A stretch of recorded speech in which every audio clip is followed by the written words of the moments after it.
Okay, so I've opened up my computer, and as you can see, the cabling is quite average since this is the first computer I've ever built. But I think I did a pretty goddamn good job with the cable management, so that's good.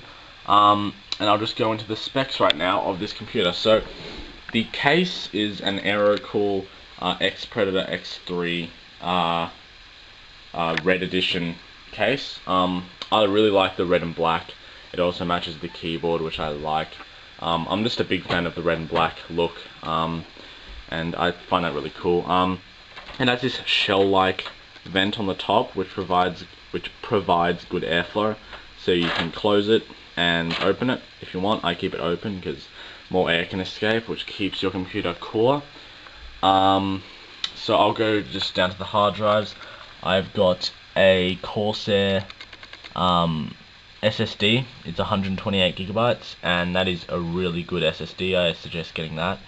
Then I've got a Seagate Barracuda 2 terabyte hard drive, which runs at 7,200 RPM, like most good hard drives run at. So I store all my games on that, and I store like editing programs on the SSD.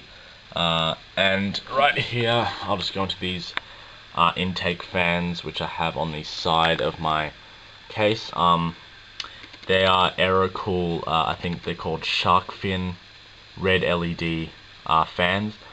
They are ridiculously loud if you put them on the outside of the case, so I don't suggest getting these. Maybe get a quieter fan for your computer, because these are very, very loud, and when they're running, they're ridiculous. So maybe get quieter fans than these, but they're pretty good. They cool down my graphics card, they help cool it down, and they also provide airflow through the RAM and my CPU cooler, so that's good.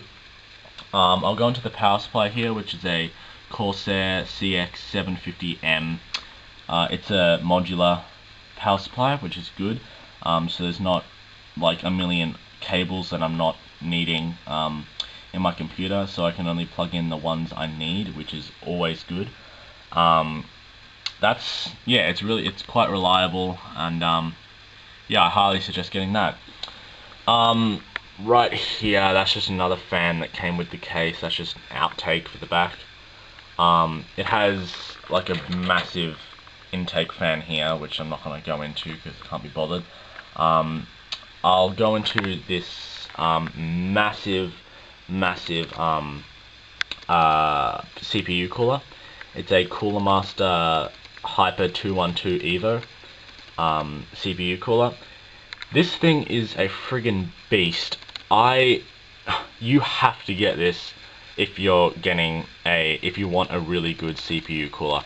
It costs like $30 or something like that, and it is unbelievable. On standby, it keeps my CPU at 25 degrees Celsius.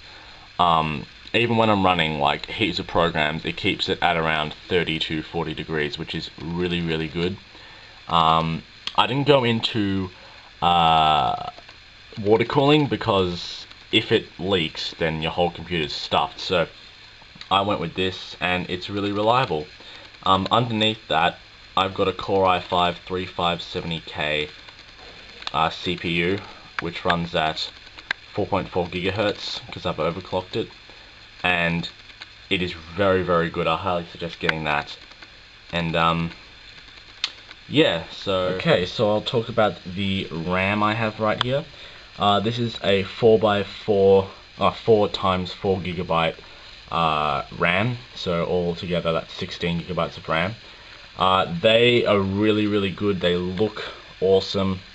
I'm pretty sure that's metal, which is really good. So they're not cheap, but they look really nice. They're really reliable. I think they run at 1800 megahertz, which is really, really good. So I've got them. Right here, the beast of a graphics card. That is my GeForce GTX 770 OC edition by Gigabyte. It has 2 gigabytes of memory and that's all I need if I'm running one monitor. But it actually supports like 3 monitors, so for that one graphics card, so that's really good. Since it's such a beast, it requires a 6-pin PSI slot and an 8-pin PSI slot. So that's why I had to upgrade to a 750 watt power supply. So yeah, that thing runs Battlefield at 100 to 140 frames a second, which is amazing for one graphics card.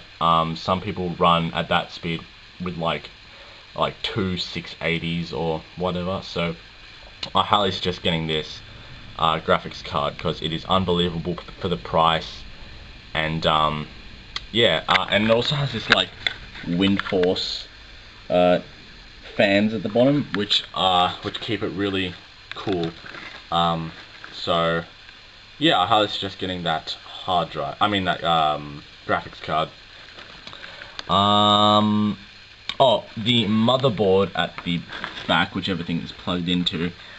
That is an ASRock Z77 motherboard.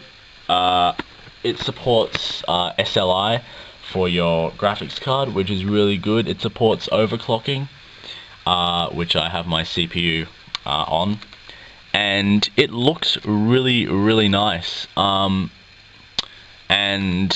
yeah, it keeps everything all nice and compact, which I like. Oh, and by the way, I'm not fussy about the cables because I think it actually looks nice. Like when it's all tidy and crap, I don't know. I want all the space to be filled in. So when there's like all these gaping gaps in it, I'm just like, well, that's kind of a waste of space. So with all these cables, I actually like it like that. And my airflow is still really good. So yes, that is the computer on the inside. And I will just show you how fast it runs Battlefield after I stop talking. So yeah.